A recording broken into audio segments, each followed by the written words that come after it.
1897 से जब Theodore Herzl नामी एक ज्यू ने 1897 में थियोडर हर्जल ने ज़ियोनिज़्म की तारीख की बुनियाद रखी। थियोडर हर्जल जो है ये एक जर्नलिस्ट था, ड्रामा निगार था, राइटर था, और इसने पूरी दुनिया में जो ज्यूज़ बिखरे हुए हैं, इसने ये मुतालबा किया कि इन तमाम ज्यूज़ को इकट्ठा करके एक जगह पे, एक स्टेट में, एक जगह पे एक मुल्क बना दिया जाए। थियोडर हर्जल ने ये कहा। नाज़रीन, अब ये मुतालबा तो कर दिया गया, लेकिन जगह कहाँ मिलती?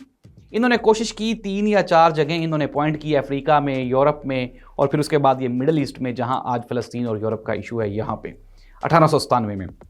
ये जो थियोडर हर्जल था, ये सल्तनत उस्मानिया के उस वक़्त के शाह अब्दुल समद के पास गया, दौम के पास, और उसको जाके इसने कहा कि अगर आप हमें यहूदी बस्ती बनाने की इजाज़त दें तो हम सल्तनत उस्मानिया की मदद करेंगे और आपको बेपनाह दौलत अता करेंगे, जिससे आपके जो एक्सपेंसेस हैं वो मीट हो जाएंगे। लेकिन वो जो शाह सल्तनत उस्मानिया था, उसने डिनाई कर दिया। उसने कहा नहीं, मुझे आपके पैसों की ज़रूरत नहीं है। तो इस तरह से ये जो पहली कोशिश थी ज़ियोनिज़्म को इकट्ठा करने की, ये नाकाम हुई।